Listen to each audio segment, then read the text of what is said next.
everyone. A very warm welcome to all of you who have joined us this evening for this very wonderful talk from Dr. Margreet Zwarteveen. Margreet is someone that I have, whose work I have studied, admired from a distance, and now I also teach in my courses. So this is a privilege for me to be with her in this virtual conference and to also be joined by hundreds of you here who have joined us from different parts of the world today. I have just glanced through the introductions that some of you have posted on the chat, and it is, my heart is swelling up with the joy that you have, despite these very, very difficult times that we are all finding ourselves in the pandemic. You have taken out the time to join us today and to also be with us through the talk and hopefully through the interaction. I'll invite my colleague, Professor Sara Ahmed, to introduce the speaker for today and to give some opening remarks about the talk and about her own association with Margreet. Thank you. Thanks a lot, Shalini, and welcome everyone again. I think our furthest speaker is from Iceland. I mean, the furthest participant in the chat was from Iceland that I saw, so that's amazing. So it is my privilege to introduce Margreet, whom I've known from probably the late 1990s when I started working on gender and irrigation. And at that time, Margreet was at the International Water Management Institute in Colombo. And she was one of the senior program officers there. And I think I read her work and reached out to her and others.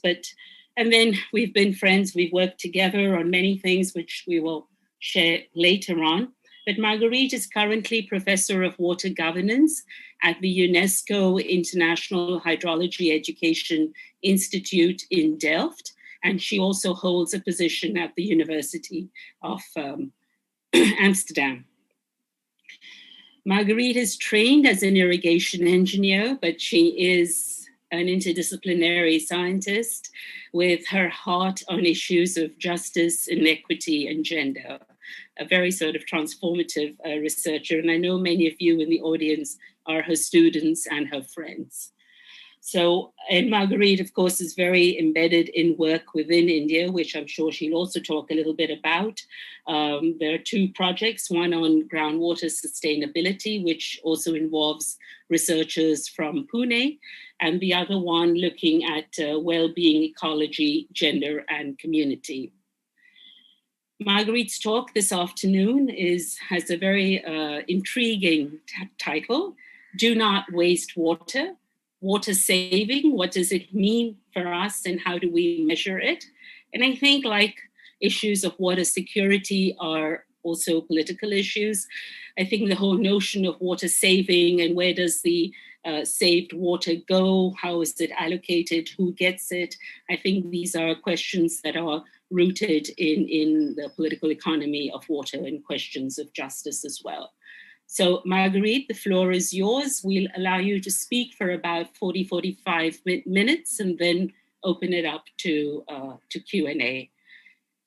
And I think people can write questions in the chat box, right, Shalini? Thank you so much, Sarah. And like you and Shalini, I'm also totally impressed by the number of participants in this talk. And also I like to see so many, it is very nice to see so many familiar faces, but of course it's also a bit intimidating. So I hope I'll do justice to you taking time for attending this talk. So let me share my screen and I'll just start the conversation with you. And I purposefully call it a conversation because I would like to start by stressing that that all the knowledge I have on water comes from friends like Sarah and Himanshu, who was the previous Water Talk speaker, many other friends in India like Seema Kulkarni, Joy, Uma. There are so many people that I have worked with and learned from so much in India, but also in other parts of the world. And in a way, this joint learning for me is also important in making me realize that that is very much the topic of this talk, which is that experiences and local knowledges around water are so important in building knowledge. And in that sense, I think that my talk very much resonates with the talk that Himanshu Kulkarni gave earlier. Although I'm approaching it from a very different angle, the overall message of my talk is very similar to that of Himanshu, Dr. Kulkarni. And I think that overall message has three main ingredients. One is the importance of local specificities when knowing and managing water. The second is the deep awareness that water is simultaneously social, natural, and technical. And the third is the need to complement normal engineering and policy concerns with measurement and control, with an active cherishing of relations of care and solidarity. Another way of articulating this last point is that attempts to improve the management and governance of water need to be anchored in forms of what perhaps you could call hydro-territoriality, which is perhaps collective or community attachments to water based on deeply local knowledges and experiences of using, sharing, and caring for it. So I'll start my talk with this front page of a Dutch newspaper that appeared some 2 years ago, I think at the occasion of World Water Day. In this article, the newspaper article claims that climate change is forcing changes in water behavior and consumption.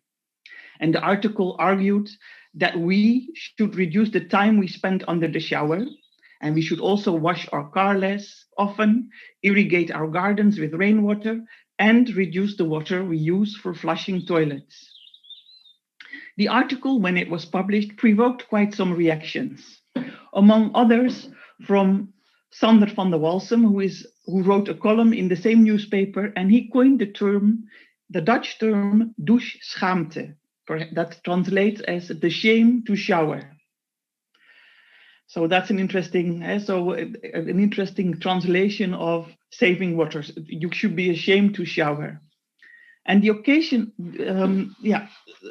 the occasion for the newspaper article also was a campaign started by the Dutch drinking water companies and water boards in the country, and the campaign was called Saving Water, waterbesparing.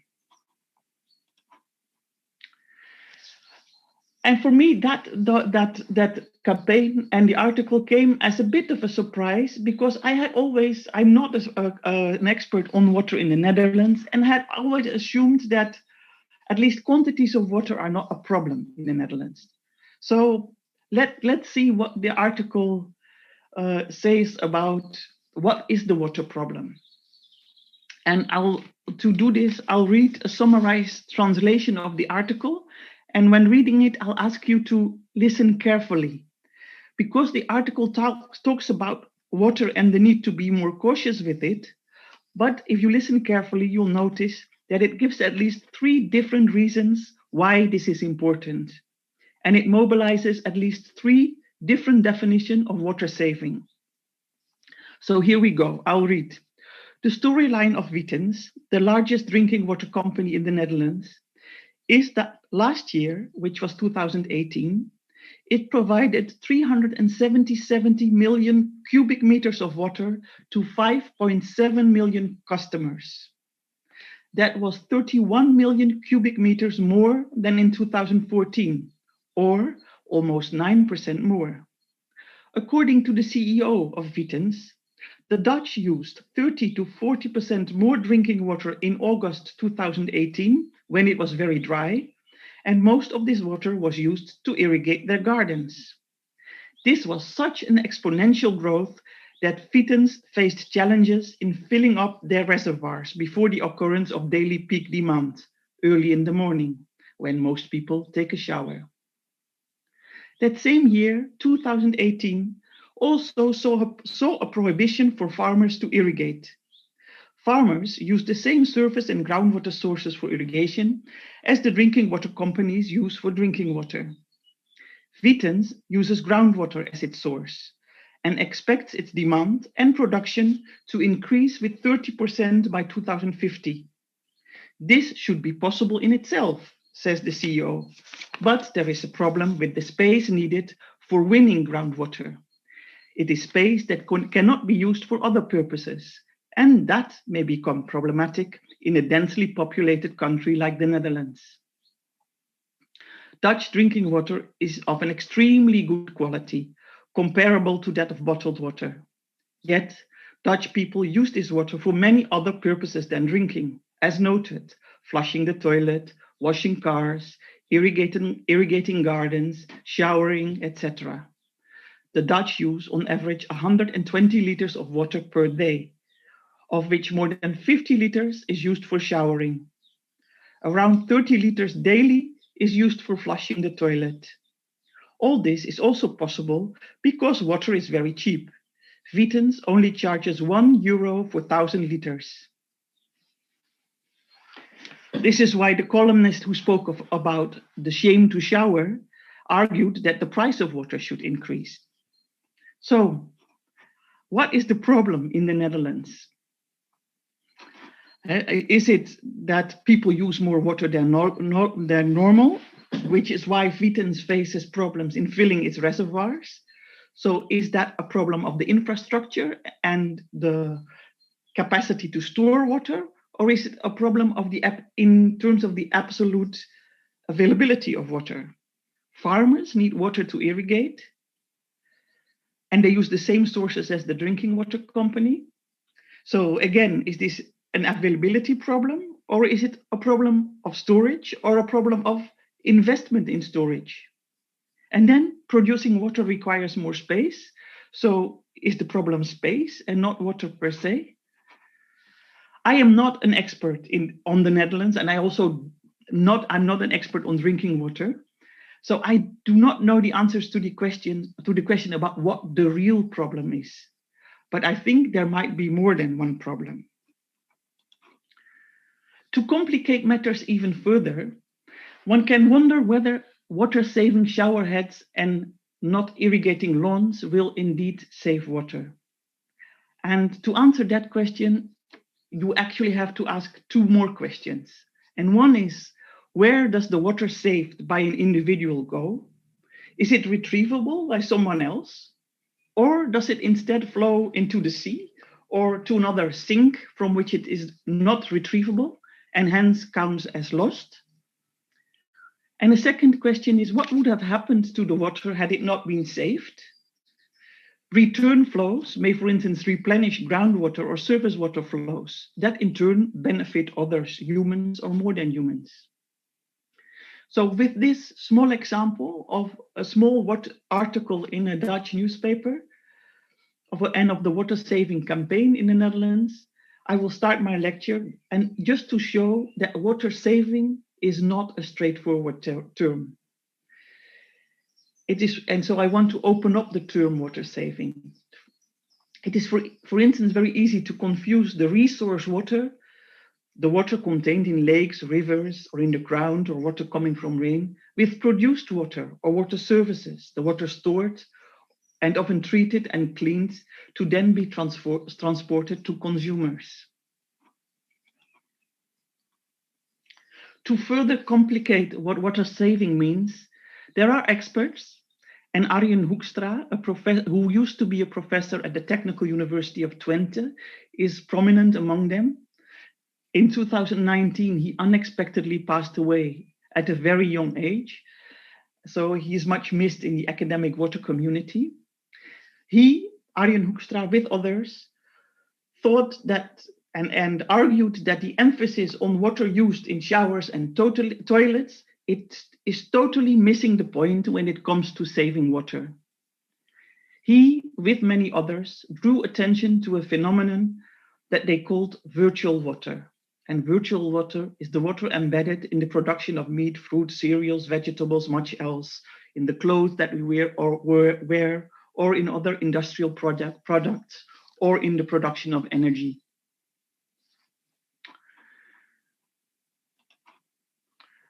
Arjen Professor Hoekstra, he used the idea of virtual water to develop the water footprint.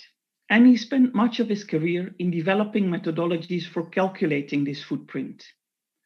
The result of one such calculation for Dutch citizens is indeed that the water called domestic water, hence the water that comes out of our taps, only accounts for 1 to 2% of all the water that the inhabitants of the Netherlands consume.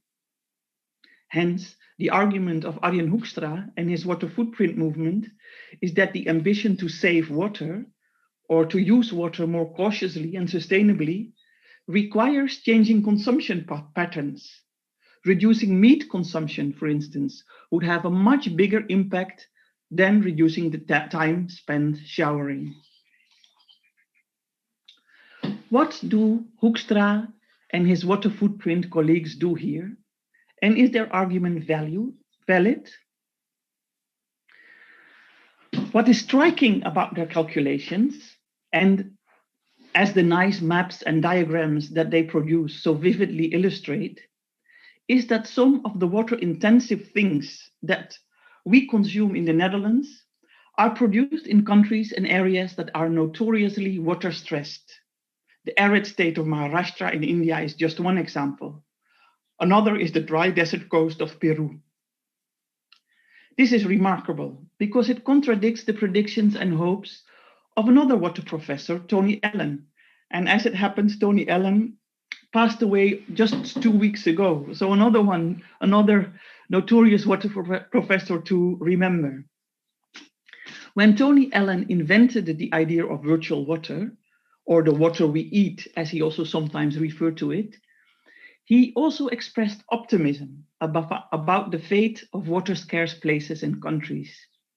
He used the idea of virtual water to argue against many others that water wars would occur, that water would become an important cause of conflict and wars. He instead expected and hoped that economic laws of comparative advantage would do their work. He hoped that the market would regulate production and consumption in such a way that water-intensive products would only be produced in places where there is plenty of water. Water-scarce places would in turn not have to worry so much about their limited availability of water, as they could virtually import water from other countries through the import of products that require a lot of water to produce. The water footprint calculations have proved Professor Allen to be wrong. As strange as it may seem, many of the fruits, vegetables, and flowers that can be found in Dutch supermarkets are grown in very dry areas. Raising consumers' awareness about this is one of the big achievements of the water footprint. Those who live in the Netherlands do not just consume Dutch water, but through the products they buy, they also consume Indian, Ethiopian, or Peruvian waters. But can these waters be compared? Are they the same? Does it make sense to treat Indian, Ethiopian, Peruvian, and Dutch waters as if they are similar? As if all the world's waters can be added and imagined as one big swimming pool that we need to share and care for at the level of the globe? And can they be expressed in the same volumes or values? Or to ask the same question in different words, does it make sense to calculate water availabilities and consumption at a global level? A spoiler alert, I think for some purposes, it makes sense to do this. For instance, raising the awareness of Dutch consumers about how much water they use. But I think that for other purposes, it's totally ridiculous and even dangerous to do this. And I'll explain why. So to do this and to try and shed some light on this question, let's travel to the desert coast of Peru. Here, since some 20 years, large agro-export companies, but also some smaller farmers, as we shall see, have started producing, among other things, asparagus and mangoes. The ability of agribusiness companies to access land and water relatively cheaply is largely made possible by proactive policies and subsidies of the Peruvian state. Because the Peruvian state considers the production and export of fruits and vegetables an attractive strategy to attract foreign investments and boost national incomes. This is just one illustration of what happens in Peru. The illustration was made by Christian Olmos and as part of our groundwater project. So you see mangoes, avocados and smallholder producers and the booming agro-export sector in Peru. One crop is asparagus, and asparagus have by now become quite infamous as they are grown in the very dry Ica Valley, where they are rapidly depleting the aquifer, with large-scale asparagus producers also gradually sucking smallholder farmers dry. The production of asparagus is contentious also on many other accounts. The profits are not just made at the expense of the aquifer and the surrounding smallholder farmers, but are also possible because of the extremely low wages and poor employment conditions of those who work in the asparagus fields. And many of those are women, and many of those women come from the Andean mountains. And it's really heartbreaking if you see and learn about the conditions under which they work. And by the way, I find it striking that also in the Netherlands, the wage laborers working in the asparagus fields are among those with the poorest wages and working conditions. And in fact, last year, because of COVID-19, some of these laborers who come from Poland could not travel to the Netherlands, and all kinds of campaigns were launched to mobilize Dutch laborers instead, students and soldiers and whatnot. Interesting reflection on how dependent we are on all kinds of mobilities. But there is indeed something strange about how asparagus, which have earned their reputation of a special delicacy in countries like the Netherlands or the UK, precisely because they can only be grown during a small part of the year, they are now available year-round, with large agro-export companies smartly cashing in on the reputation of this vegetable as a luxury product to make a good profit. It's strange, for example, in Peru, even though it's otherwise a country that is known for its cuisine, people do not traditionally eat asparagus. And those who work in the asparagus fields do not even know what they are harvesting.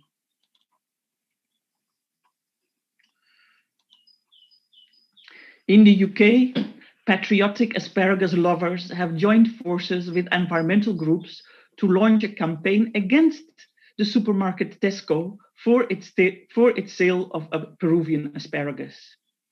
In the campaign, water did not get all that much prominence, even though The Guardian published a long read about the water impact of the British import and consumption of Peruvian asparagus. So the suggestion of this campaign is that British and also Dutch consumers should stop eating Peruvian asparagus as a way to reduce their water footprint. So water saving here is translated in changing consumption patterns. And it goes hand in hand with a call for buying homegrown products. Many in the water footprint movement advocate for a slightly different strategy to save water. Beyond merely raising awareness about the water footprint, many of them think that products should more accurately reflect the real costs of water. Hence, rather than making a plea for a new kind of food patriotism, they argue in favor of raising the price of asparagus. In some of their articles, they maintain that the extra money thus earned should flow back to the producer, who can then use it to make his or her production more water efficient. This proposal is often combined with water stewardship and certification schemes. So the idea here is, the water saving idea is that if the real cost of water is included in the price, it could be shown in sustainability labels so that consumers can choose to buy products that are consumed or that are produced in water-wise ways. This reasoning is based on two important assumptions or premises, and I think the validity of both is questionable. The first is that the regulation of water can, or perhaps should, be left to the market. Through prices, and hence through the laws of supply and demand, water behaviors of both consumers and producers can be manipulated. And the second is that increasing water efficiencies at the scale of a farmer's field will produce water savings. Now, it's an interesting question in itself. Would you be willing to pay more for asparagus or for your pair of jeans, for that matter, if it had a wise water kind of label? There are many companies who try to introduce waterless products, like Levi's with the waterless jeans. What is interesting, and two of my former colleagues, Jeroen Vos and Rutger Boelens, have studied this.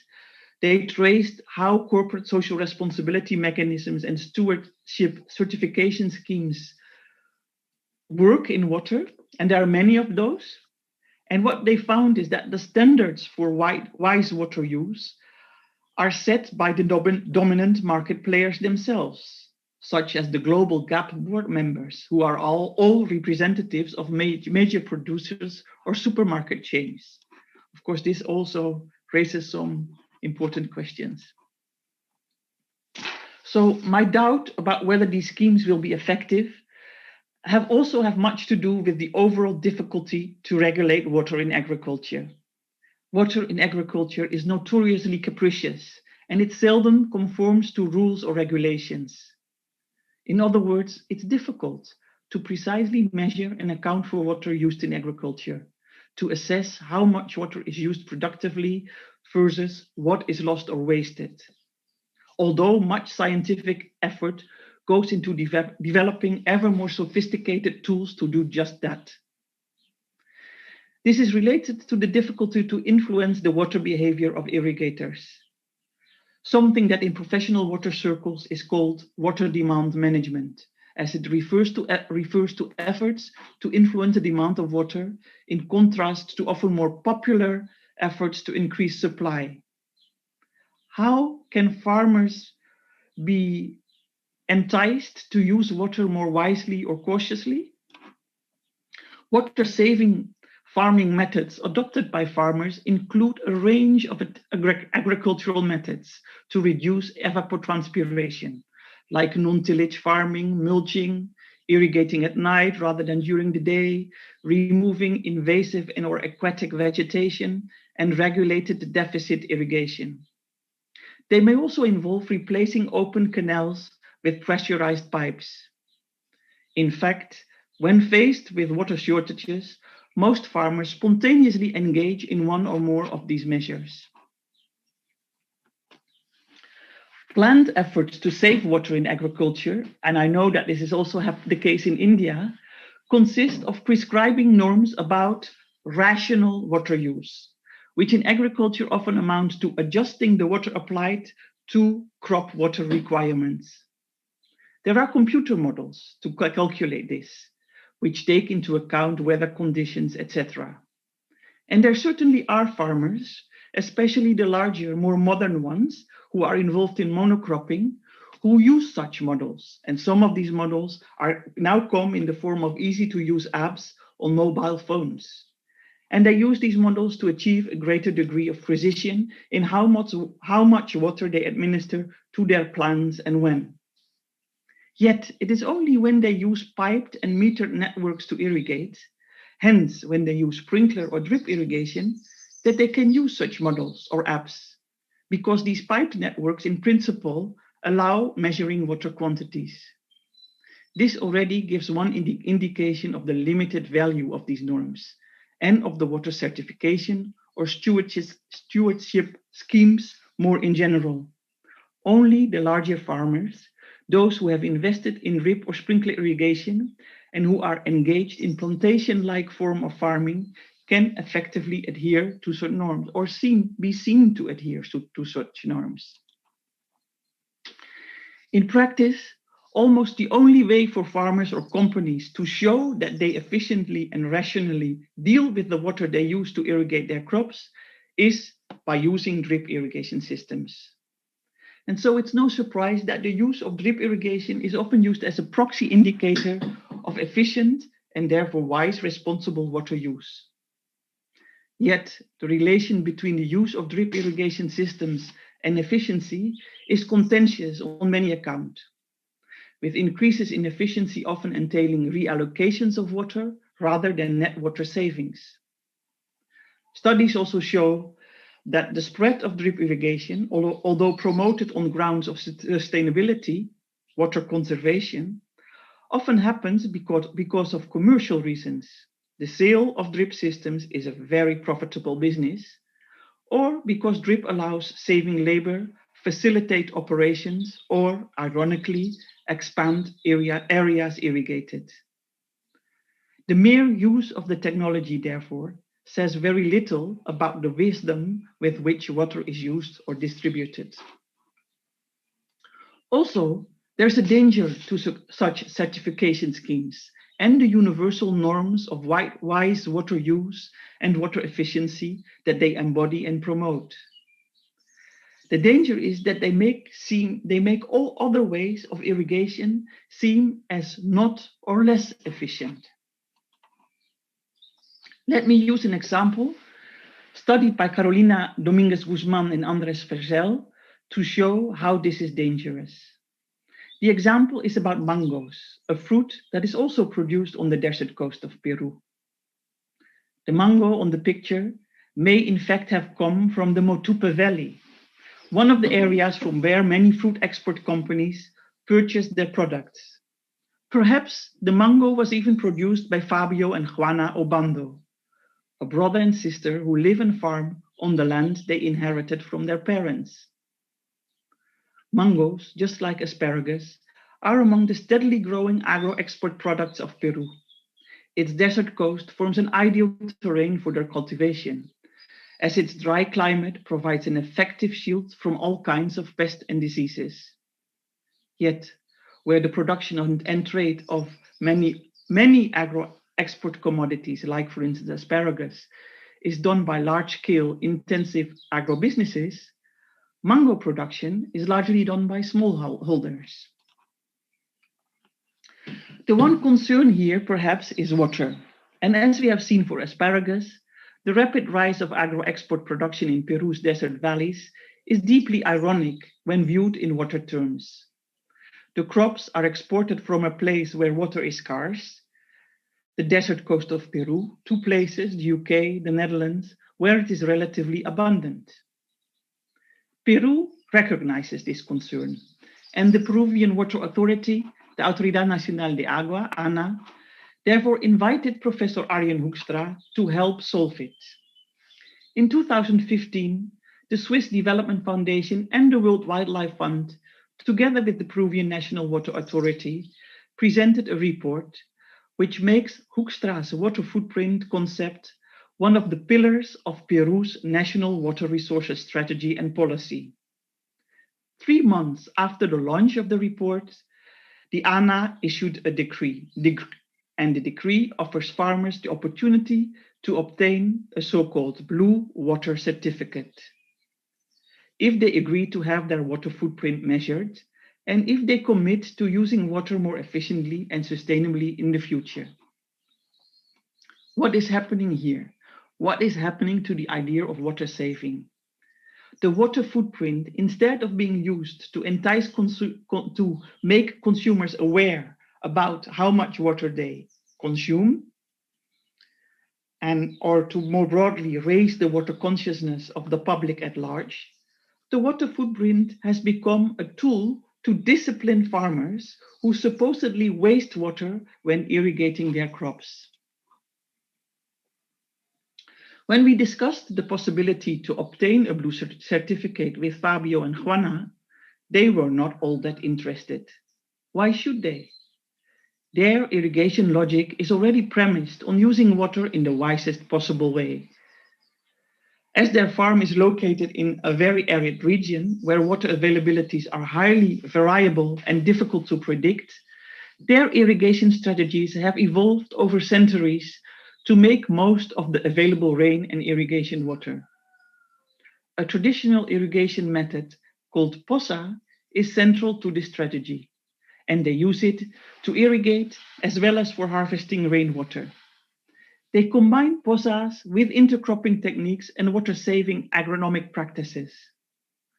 Fabio and Juana are convinced that what they do makes sense in terms of water, yields, and profits, but also in terms of the longer-term health of their soils and mango trees. Fabio treats his mango trees almost as personalities, each having their own character and moods. He understands it when they are bad-tempered or tired. Yet, what happens in the Obando farm in several ways runs counter to the way most agronomists and irrigation engineers envision modern mango orchards.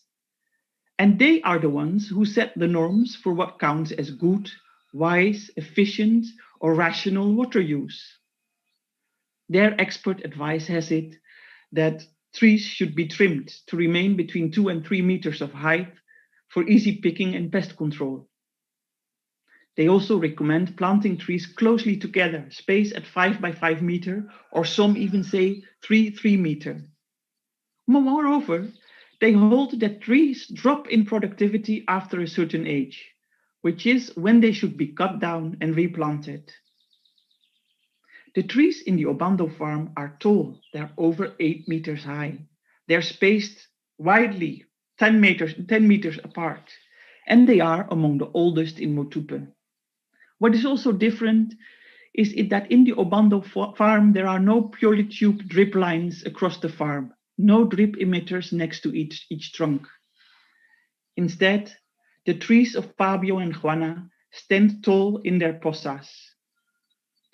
In the eyes of the engineers responsible for assessing on-farm water efficiencies and handing out blue certificates, the Obando family water practices represent the almost ironic example of the traditional, old-fashioned, and wasteful peasant farm.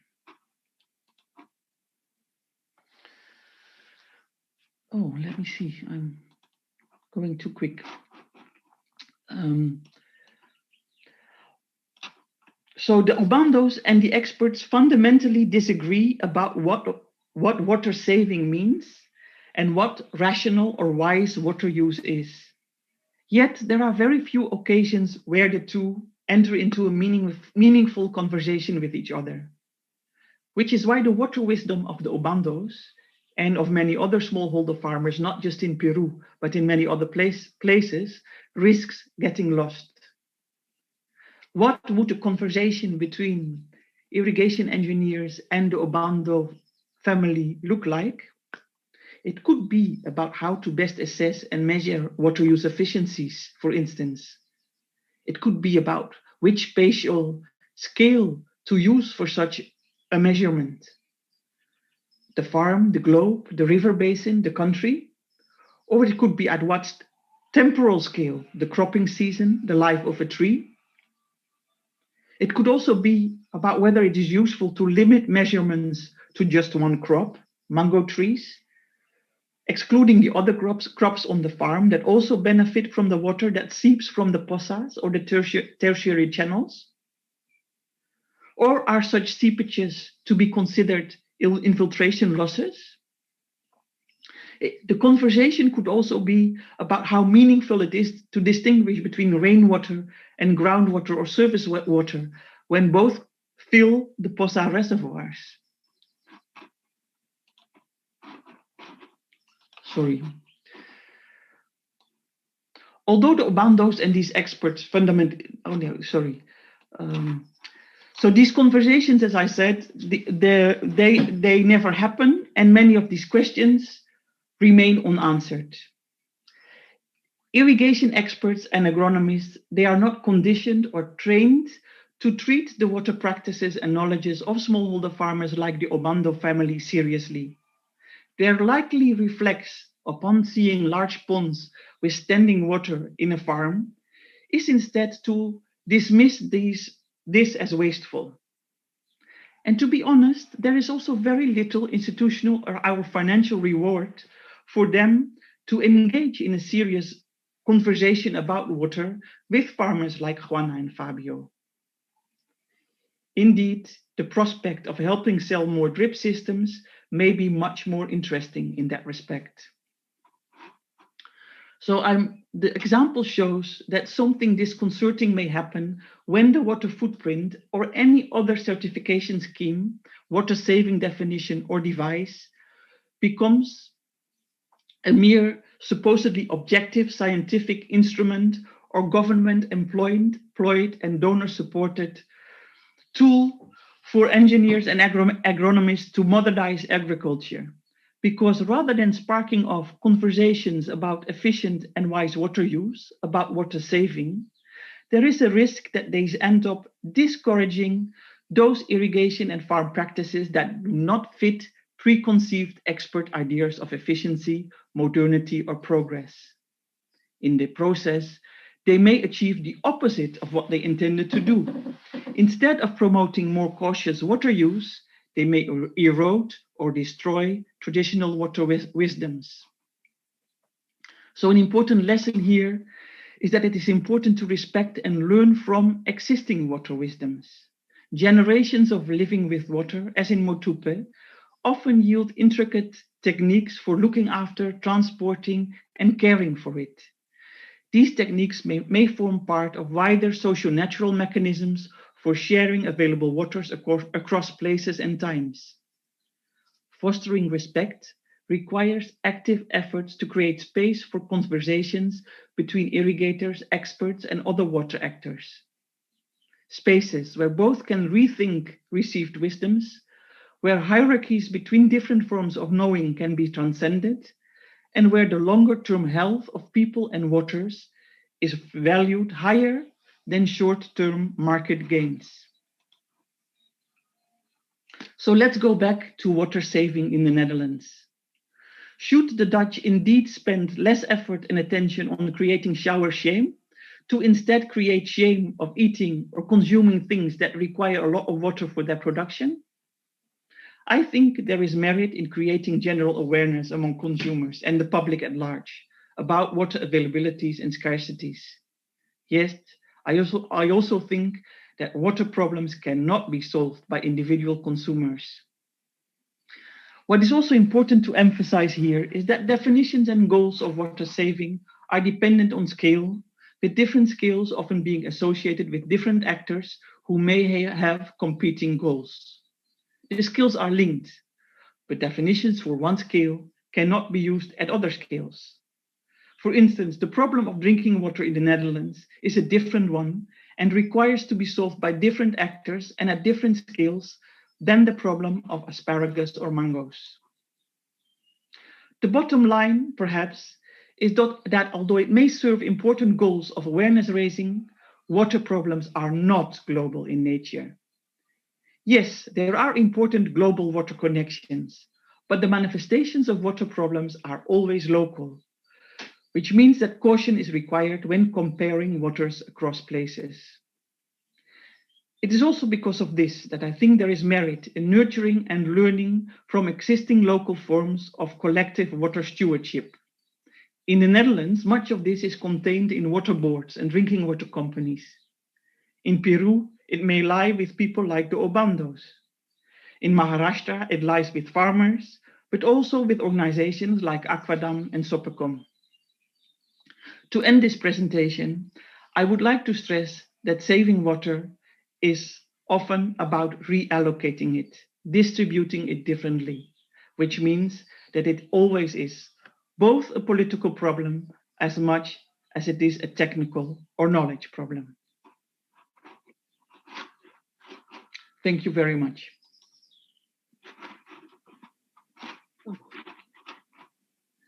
Thanks a lot, Margreet, for that very grand canvas and, as usual, a very deeply meaningful presentation, conversation.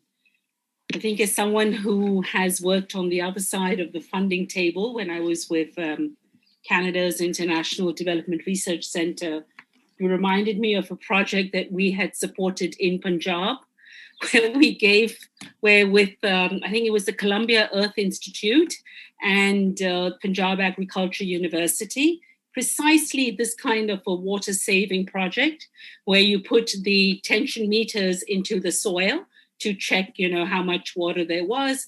And there was an app and it got an SMS and it told you whether you should irrigate your field or not. And now that I'm hearing your lecture and your talk, I'm feeling rather foolish that we never asked them to look at the water wisdom of farmers in Punjab.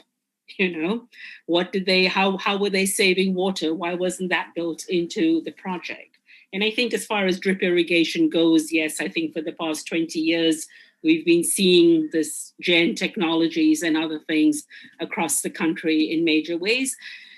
And there is also a dimension of gender here, which you haven't touched on, Margreet, but I hope that you do in the conversation that follows, where a lot of it is also women's work. Many of these water-saving technologies, as we know also with organic farming, it increases women's agricultural work and time and so on and all. I like the notion of disciplining farmers rather than looking and building the conversations that we need around shared learning and, water-wise wisdom, etc., that you've mentioned. I can say a lot more, but I think that you've opened the floor for conversations around economics versus efficiency versus equity. I myself have been an admirer of Tony Allen's work, so very sad to learn that he's passed away. I think I last met him in Delhi a couple of years ago, come for a meeting over there. Always a wonderful person to engage with. So the floor is open right now. I'm not sure whether we have questions in the chat box. People are asking whether we will be sharing the presentation. That I think I'll let Bijoy answer. I think the recording will definitely be available on IISER's YouTube, and probably that will include the presentation as well. But if people want a presentation as a copy, then we'll ask Margreet and maybe we'll try and make it available. Okay. But the floor is open right now. If you don't have a question in the chat box, maybe you can use one of the raise a hand. Yeah, there is a raise a hand emoji down there. You can raise a hand and we'll try and see. Sarah, we have a couple of questions. You do? Okay, Shalini, yes. Please go ahead. Yeah, so Javed Khan, first of all, I think the presentation was so interesting and clear that I think people are also taking time to process their thoughts. Okay. But we do have, a few questions on the chat room. I'll go in the order that they have been asked for the time being. So Javed Khan from Pakistan has put up a question. He wants to ask how states can ensure and regulate water saving, and what does JAIN or GEN technology means? Would you like to take them one by one, Margreet, for now? Yes, please. Yeah. Okay, Go ahead. I don't have an answer to that very generic question. What can states do to promote water saving? Because I think one of my points is that there are many different water problems that each require a different water saving strategy or solution. I think it is an interesting question whether the responsibility for water saving, or which responsibilities for water saving are with states. And I think that itself is a question that has received far too little attention in the water policy and management scholarship and thinking. There seems to be an automatic assumption that the regulation and management of water is a state affair. But I think that requires a bit of rethinking. Also in relation to which specific water problems And I'm more and more convinced that, especially water in agriculture, where quantities are so difficult to trace, or you can only trace them when water is piped, and that is true. That is not true for most of water used in agriculture. There, I think it makes sense to do. I think what Dr. Kulkarni was presenting in the first water talk is to really invest also in community collective forms of stewardships, perhaps building on what is still there, without, of course, romanticizing this, and without ignoring that there may be hierarchies, differentiations, exploitations also happening within communities. But I think unless the people who experience water scarcity in their day-to-day life are involved in ways to regulate it, it will not be successful. Right. Thanks, Margreet. Shalin, do you want to? Yes. So there is another very interesting question from Pranita Mudelar. She first says, thank you for this wonderful presentation. Are there any successful examples of different ways of knowing coexisting without hierarchies? There appears to always be a danger of other forms of knowing being co-opted or subsumed by scientific ways of knowing. Yeah, I think that's an excellent question. And I tend to agree with that somewhat bleak statement, which is, I'm also hopeful, precisely because of the excellent work that some of my friends and colleagues in Maharashtra are doing. The Aquadam and Sopacom, and there are many more in India, I know. There's such excellent work being done that hybridizes different knowledges, that engages deep scientific knowledge about hydrogeology with critical social science about, for instance, gender relations or the management of the commons. So I'm very hopeful there. What still makes it difficult, and I can know because I work at an institute which brings together scholars from many places in the world, is that there continues to be a strong hierarchy in terms of what is considered good knowledge, or what is considered science, or what is considered the best knowledge. And that needs to be actively challenged. And I hope we can all do this. Yeah. So the next question is from Ramesh Sharma. In context to holistic smart water use, water for drinking, water for food, and water for energy production are all linked in nexus. Is it not so? Yes, yeah, that is so. Here again, the question is, at what level and scale do you make these connections? To give one example, I'm involved in a water, energy, food project with some of my modeling colleagues at IHE. And one case we are looking at is Algeria. And the interesting thing is that they trace and measure and map the connections through modeling exercises at the national scale.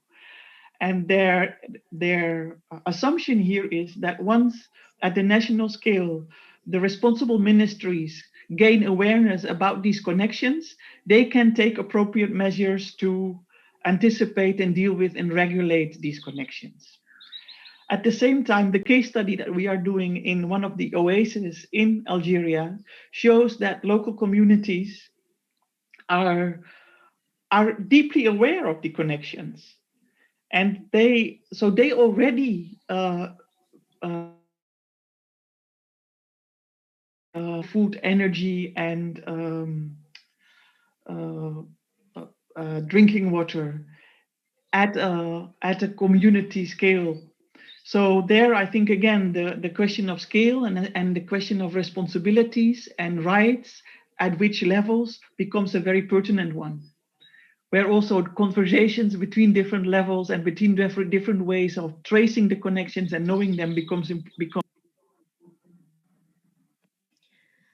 Margaret, Nelun Gunaskira wants to know if you could provide more information on gendered roles in water management in the POSAs or in other areas that you might have looked at. You know, because my talk was at a generic level. Yeah, in the POSAs, what I can say is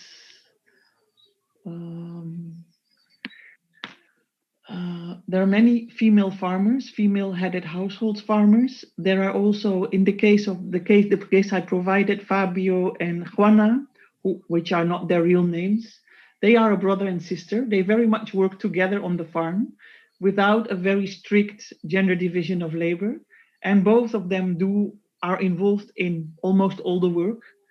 So, and to be honest, I don't precisely know how gender relation, for instance, what happens in terms of land titles and rights to water in the POSA case. I would have to ask Carolina Dominguez Guzman, who did this research.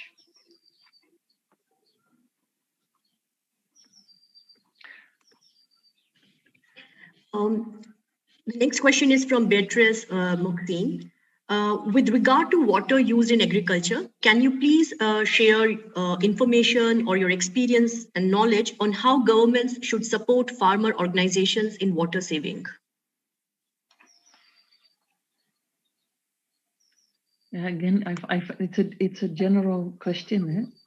I think a lot of interesting initiatives are already happening, like the water certificate. I mean, I'm not against the water certification schemes and stewardship schemes that are emerging everywhere.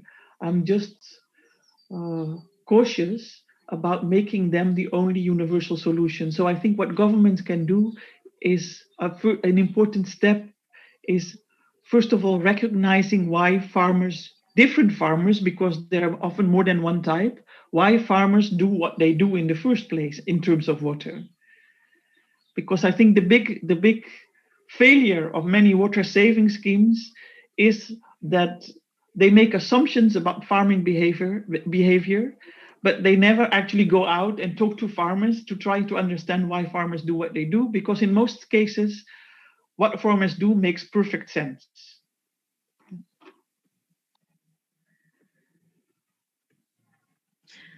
Shahabuddin wants to ask, as far as valuation of water is considered, would social value be more helpful in saving water or economic value? For what? It depends on for what purpose, right? And for what conversation. So I'm reluctant to give a generic answer there. Although you may have noted or you may have observed that in my talk, I'm a bit, I'm cautious in expressing or in ways of commensurating different waters by giving a universal value to it. I think that is impossible and should be avoided. But again, for some purposes, that needs to be done. So I would say carefully differentiating waters, necessarily complicating and pluralizing comparisons and generalizations is my adagio here, which is not, I guess, it's not a very satisfying answer for those who want quick solutions.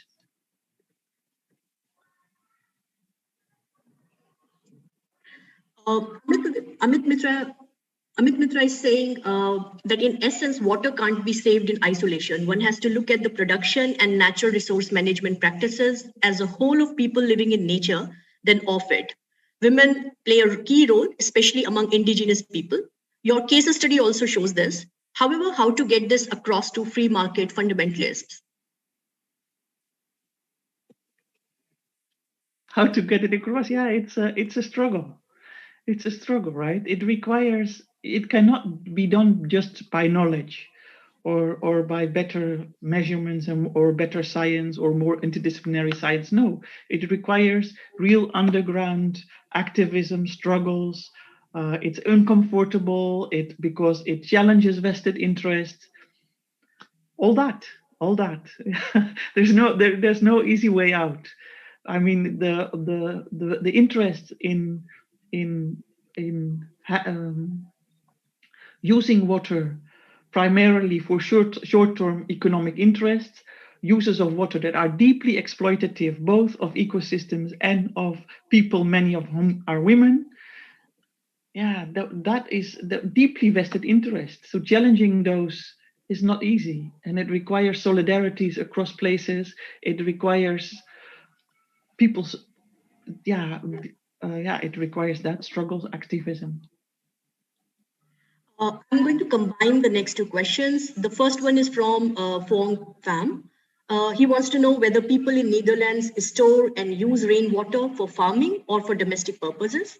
And the next question is from Rennie Thomas, who is asking, how far does water stewardship certification guarantee nudging communities to adopt efficient water systems, especially where the socio-economic landscape in a community is not homogeneous?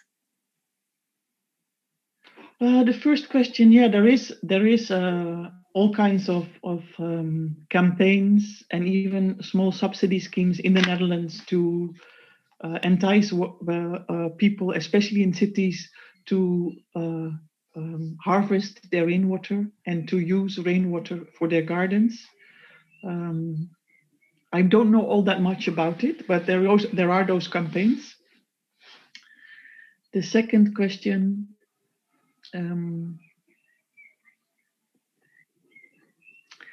Again, it's I would again, but I'm repeating myself. Again, I would say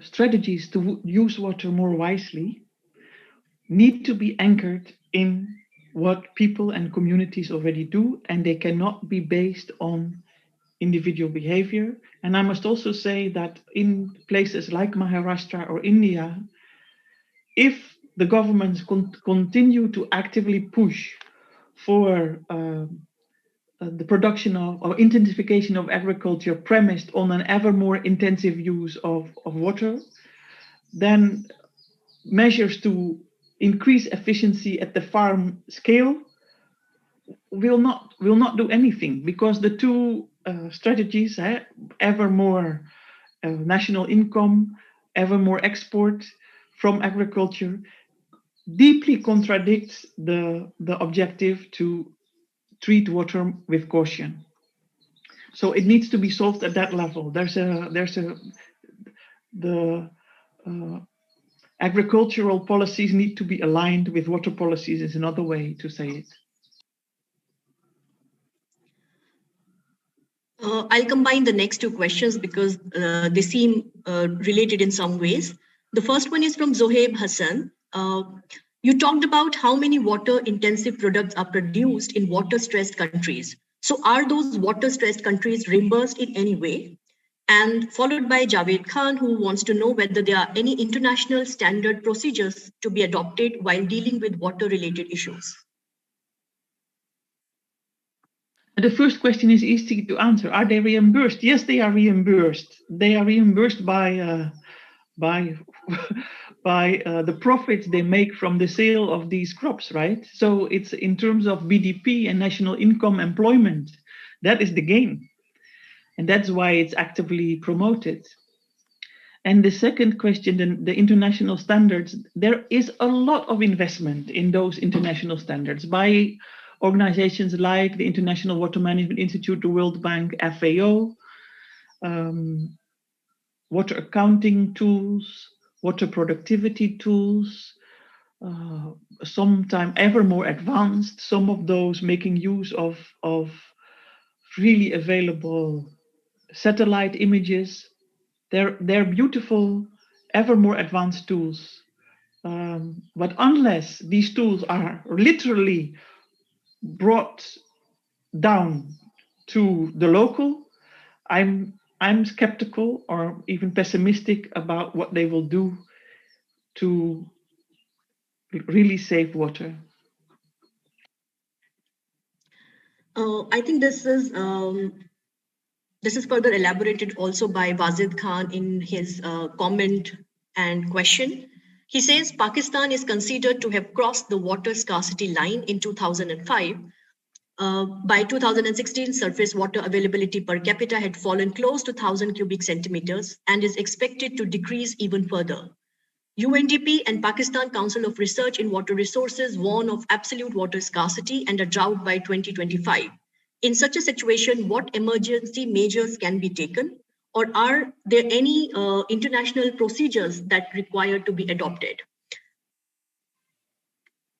Yeah, I think we will take just one more question. Yeah, but it's a question I am reluctant, hesitant is perhaps the better word to answer.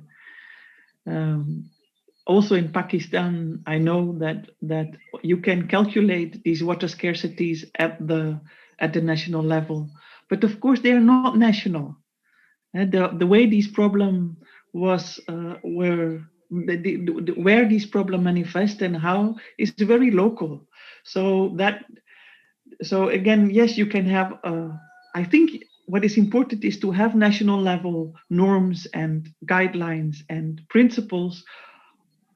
But it always needs to, and there's much to say, and the question is a bit too big to answer for me now, and also I'm not an expert on Pakistan, so that's also why I'm hesitant to say something. Right.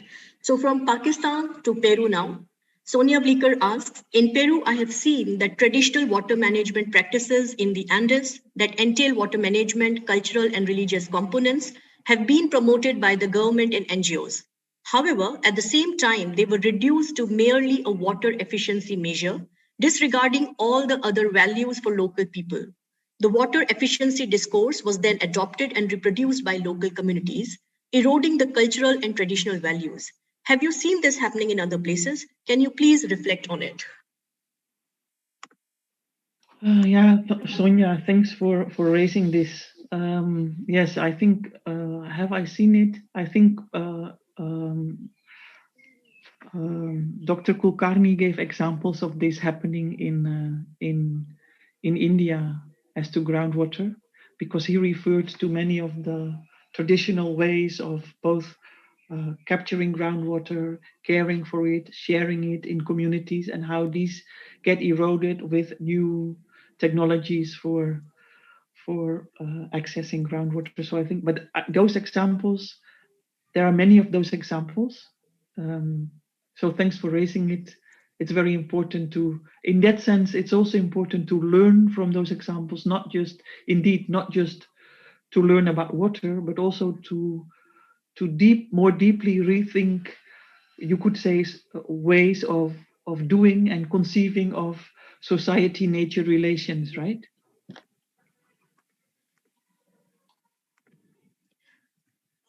Next question is from Tangshu Acharya. He says, he's curious to know if you have seen a synergy, if you see a synergy between water conservation with the global degrowth movement. Should that be explored? Do you see any synergies? And I would like to combine this question with the other from Viraj D'Souza, who is asked, just a second, sorry about this. Yeah, who is asking, to what extent do organic techniques of agriculture play a role in water conservation or water saving? How far is this efficient, considering the fact that output through organic agriculture is way less than industrial farming? Margaret, can I request you to maybe perhaps first respond to Viraj's question and then take up Amitangshu's question, because I think both directly link with also the climate justice and degrowth debates. Yeah. Both very interesting questions.